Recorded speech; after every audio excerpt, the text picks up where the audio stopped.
Halo, selamat pagi Indonesia. Saya Priscilla Hilary Fabiola, penyintas COVID. Saat ini sedang berjemur di depan unit saya di klaster Uluwatu. Dekatin sedikit, ininya kencang, gak usah sorot itu. Dekatin ini sedikit, kencang banget, oke.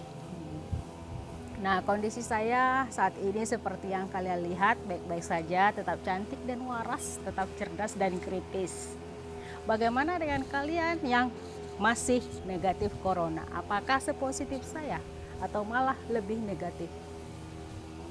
Di belakang ada background suara mesin potong rumput, tapi saya berharap dengan speaker ini suara saya bisa masuk dengan lebih dominan. Saya mau mengatakan, saya bersyukur untuk semua pengalaman hidup yang telah saya lalui, baik suka maupun duka. Untuk saat ini saya mengatakan bersyukur atas semuanya itu. Mungkin ketika saya mengalaminya dulu, aduh itu mesin potong rumput kok dominan sekali. Anggap musik ya background. Ketika saya mengalami peristiwa-peristiwa hidup saya yang tidak enak, yang sakit, yang pahit, saya yakin kita sama seperti Anda, menangis, menjerit, kewalahan dan sebagainya.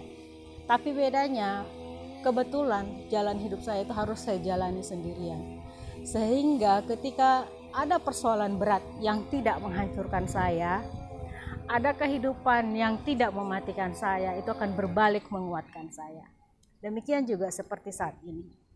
Ketika orang dilanda pikiran-pikiran negatif, terinfeksi oleh virus corona, mereka merasa seperti terkutuk, terkucilkan, merasa aib, dosa dan sebagainya. Saya dengan enteng hati mengatakan bahwa saya sedang terinfeksi. Ketahuilah teman-teman, keterbukaan itu bisa membawakan banyak hal kepada kita, baik positif maupun negatif. Dan pribadi yang kuat tidak akan tumbang karena feedback negatif dari orang-orang di sekeliling kita. Orang boleh berkomentar apa aja, selama itu kita tidak izinkan mempengaruhi hidup kita, maka kita hanya akan menjalani hidup yang kita pilih sendiri. Ya, bersamaan dengan sinar matahari yang meresap ke dalam tubuh saya berharap tubuh saya semakin hangat karena saat ini saya sedang kedinginan sekali. Saya mau share kepada kalian juga bahwa ada pro kontra di grup tempat tinggal saya saat ini, ya, terkait dengan pengakuan saya yang terinfeksi dengan corona. Padahal ya teman-teman, sekarang saya tanya, saya mengaku terinfeksi dengan saya tidak mengaku terinfeksi, itu membawa perbedaan enggak pada diri saya? Tidak kan? Bukan berarti karena saya mengaku lalu saya semakin terinfeksi. Dan sebaliknya, bukan karena kalau saya terdiam-diam tidak mengakui bahwa saya terinfeksi, tidak membuat pengakuan, tidak membuat pernyataan bahwa saya lebih baik, tidak. Tapi reaksi masyarakat di sekitar kita itu akan berbeda. Ada yang berpikir dan berjiwa dan berpikir positif, berpikir dan berjiwa besar, dan ada yang berjiwa kerdil, menghakimi tanpa pengetahuan. Ya. Di klaster ini, di klaster Uluwatu Citra Maja Raya 2 ini, hunian rumah sekitar kurang lebih 500 unit. Itu informasi lisan yang beberapa kali saya dengar.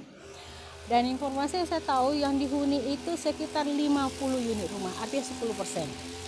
Dan di blok saya, silahkan disorot dari ujung ke ujung, tuh sampai ujung ke ujung ini ada sekitar lebih dari 20 unit rumah.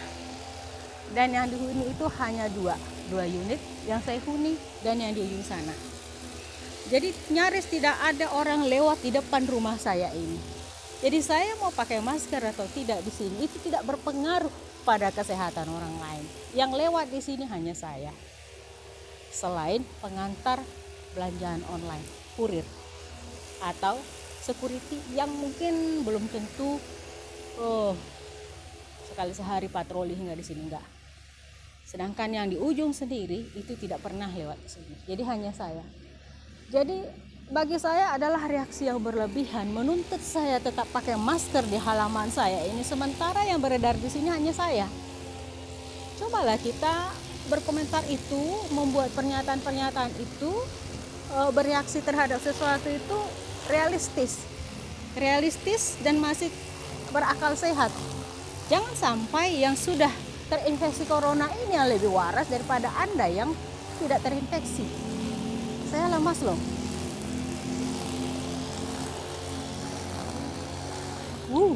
Suara mesin di belakang itu dominan. Saya mau cerita kepada kalian bahwa sebelum ini saya selalu mengatakan no way for vaccine. Ya, saya cukup yakin bahwa saya cukup kuat. Saya bisa menghadapi virus corona. Bukan sombong, tapi faktanya begini. Siapa sih dari kita yang tidak terpapar? Virus ini menyebar begitu cepat. Dari uang, dari sentuhan tangan, dari mana-mana. Gak mungkin kita selamat. Tetapi puji Tuhan saya masih baik-baik aja. Saya hanya lemah terhadap virus flu. Kalau flu, dengan kumpulan 5 orang saja yang udaranya tidak bersih dan pertukaran karbon dioksida di sana terkonsentrasi, saya udah flu.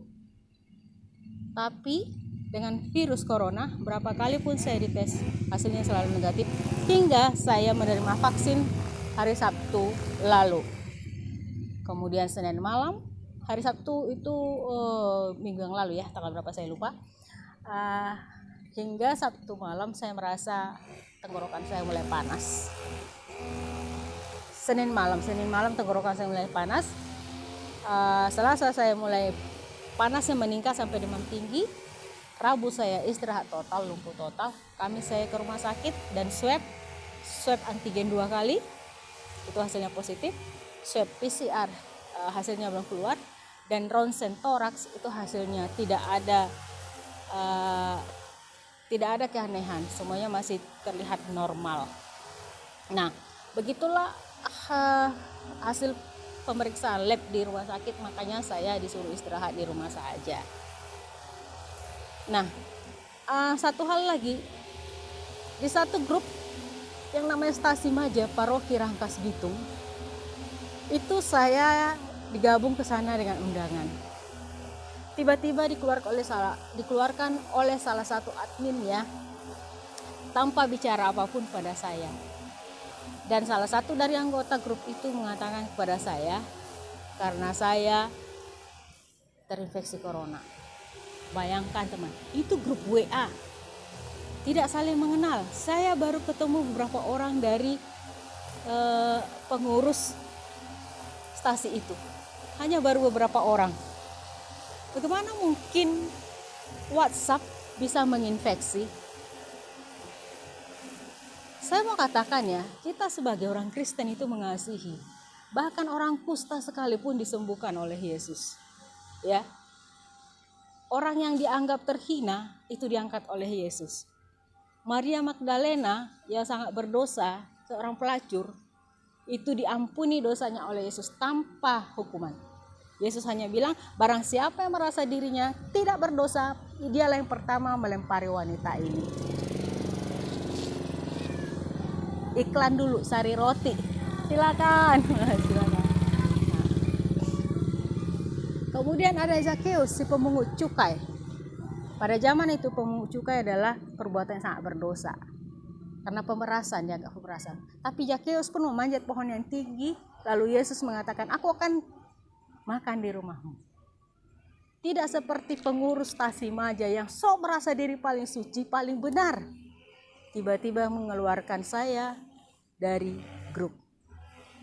Soal saya yang dikatakan baptis saya nggak jelas, Anda siapa?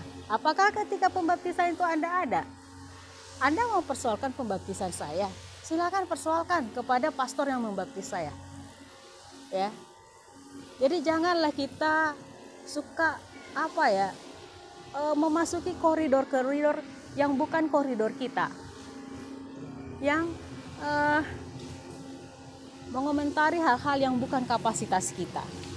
Kalau Anda punya sesuatu pertanyaan tentang diri saya, tanyakan kepada saya, karena saya yang tahu, bukan Anda, bukan orang lain. Ya. Ini nanti semoga mendapat penyelesaian dari pihak-pihak yang terkait soal ini, ya. Jangan bersikap seperti hakim yang maha tahu, maha benar. Padahal Anda pun bukan siapa-siapa, ya kan? Anda bukan siapa-siapa. Ya. Anda tidak punya wewenang untuk memperlakukan orang seperti itu. Dan bergabung di grup rohani itu bukan pertanda bahwa Anda lebih beriman. Dengan bergabung di grup Stasi Maja bukan berarti saya lebih beriman, menunjukkan bahwa saya orang benar, orang kudus, orang Katolik yang baik. Tidak. Oh, itu stupid kalau Anda berpikir seperti itu. Tetapi dengan cara Anda mengeluarkan saya, dengan menganggap saya tidak layak berada di grup, menjadi big question. Who are you? What are you? Ya kan? Nah, coba deh. Jadi kalau ini soal COVID, soal apa dan lain-lain, nggak usah norak. COVID itu sudah ada dari tahun 2019. Masuk ke Indonesia itu dari Maret 2020 sudah ada. Nggak usah norak. Ya. Kalau Anda seorang Kristen, cobalah belajar kembali.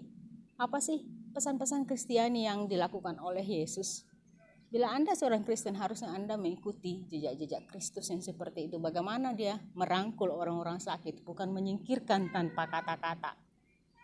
Kalau ada hal-hal lain yang Anda ingin tahu, tanyakan saya langsung.